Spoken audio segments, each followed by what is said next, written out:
So in this tutorial, I want to talk about maximizing your efficiency as a real estate photographer. You're going to want to be able to be fast on site and fast in the editing room so you can get turnover doing 3 to 4 listings every day when you start to get busy.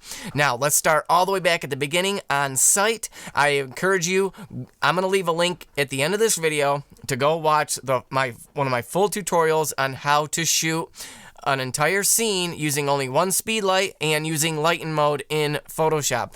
That setup alone is going to make you a lot faster on site, along with using an app that comes with your camera. So if you're just getting started, I recommend looking into a camera that has a good functional app. That way you can be away from your camera, review your images, you don't have to keep running back and forth to your camera. So on site, that part is going to make you a lot faster. So in this tutorial, though, I want to talk about after you get done shooting, how can you speed up your workflow in the post-production process. But the first thing you're going to want to look into, besides getting your computer, because we could go down a whole different, make sure you have enough RAM, that way when you're working in Photoshop with layers, that it's able to process that quickly and it's not bogging down. So make sure you have, I recommend at least 16 gigs of RAM. This is what I'm using. I have no lag, no issues with that. But again, that could be a whole nother tutorial. So besides that, you're going to want to have a fast card reader. So when you're dumping your photos in, or video, if you're going to get into real estate video too, you don't want to be spending all day, it could be the difference of 20, 30 minutes as opposed to 5 or 10 minutes, probably quicker, with a fast card reader. I will leave links to suggestions on this. It's my Amazon affiliate account. Use that to shop around, but I'll get you started and get you in the right direction. Even Googling fast card readers, the best card readers in 2023. That's how you can find ones. And, of course, it's going to determine, or based off your budget, how fast you need something or how fast you need it to be. Now let's move into Lightroom, and I'm going to show you some tricks on how to speed up your workflow once you get your photos into Lightroom. Alright, so once you get all your images into Lightroom and you're ready to start editing them, to merge them, to bring them into Photoshop for that flambient method, we are going to need to create presets. Now, if you see over here, I have a bunch of presets that I have created. My first initial bump is the one I use for all my interior photos. I have a drone photo preset, exterior camera, I label that. If I've used my camera to walk around, sometimes I use my drone to do exterior photos. You don't always have to use the drone to get way up high. Maybe the house is on a hill and being like just 20, 30 feet up in the air is going to give you that better perspective, so I'll use the drone for that. Exterior final, that's if you want to do a final bump on your exterior images, whatever you want to create to make your workflow faster. Alright, and an interior final bump, so after you bring it back into Lightroom from Photoshop, you might want to do a little extra bump on that. It's just going to be a lot quicker to click these presets than it is to move these sliders every time.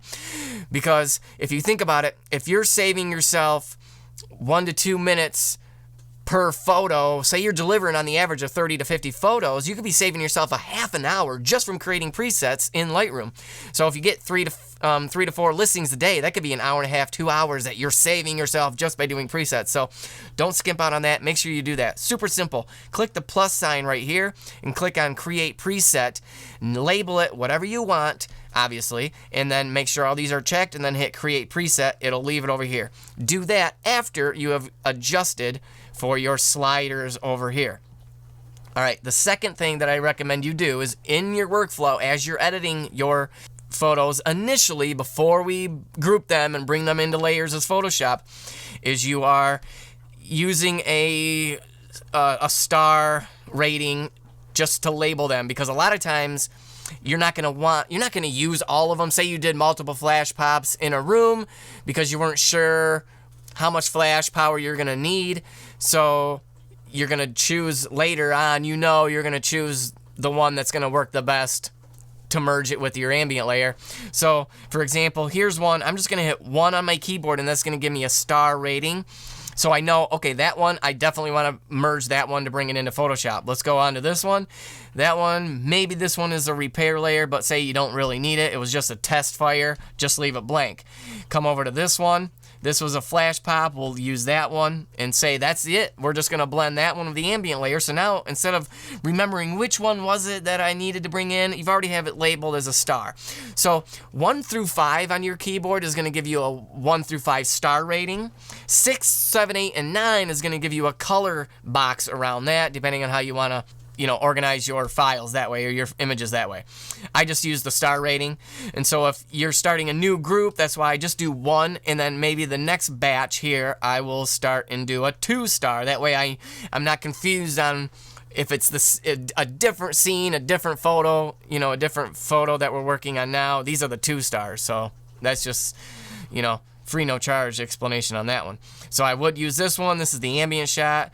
Maybe I want to use this one. I'd hit 2 and so on. You see what I'm saying? Okay, so once you bring them back into Photoshop from Lightroom and you do your final bump on them using your presets, I like to flag them.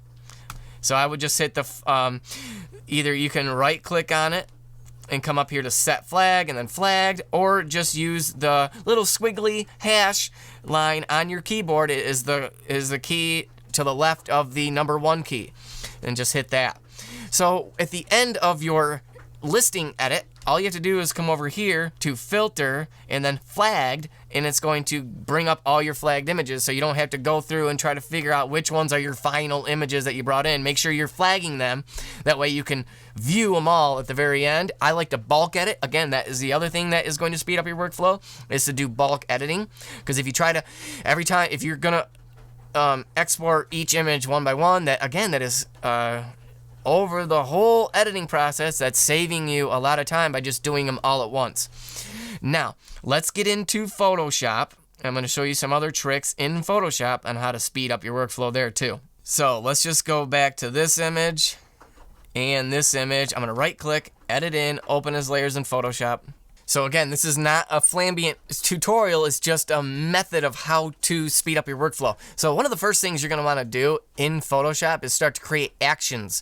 So one of the things that you might want to do initially, once your layers have been loaded into Photoshop from Lightroom, is to do a layer alignment in case you had to touch your camera for whatever reason. You just want to get that alignment out of the way so you don't have any ghosting and have to backtrack all your steps, which would slow you down.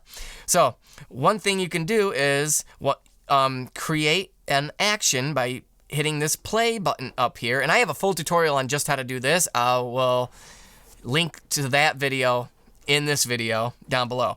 So what you're going to do is you're going to hit this plus sign right here, label it something, we'll call it layer align.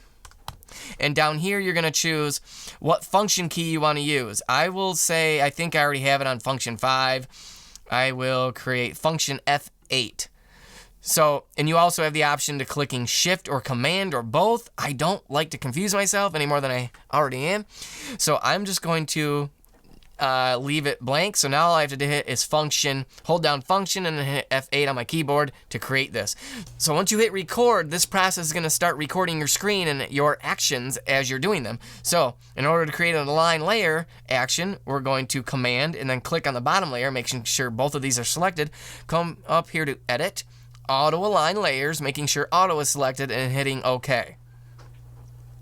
And it's going to auto align those layers, and it did. Once that is done, all you have to do is come over here and hit stop.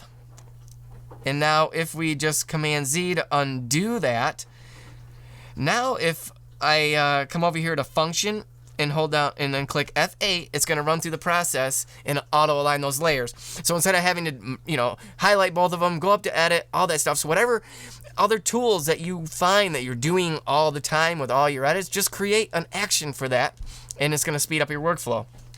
So once you have these images or this image edited, we'll just do a 50% bump just for the sake of time. We'll go flatten image. This is not a tutorial on editing, but Command S, learning shortcuts like that is going to speed up your workflow. And then clicking on Lightroom, it's going to bring it back in as a TIFF file. And again, you do your interior final bump. So again, leave me a comment below if this helped you. Make sure to hit that like button, hit that subscribe button. I got tutorials coming out all the time to help you grow your real estate photography business. We'll see you in the next video, guys. Bye-bye.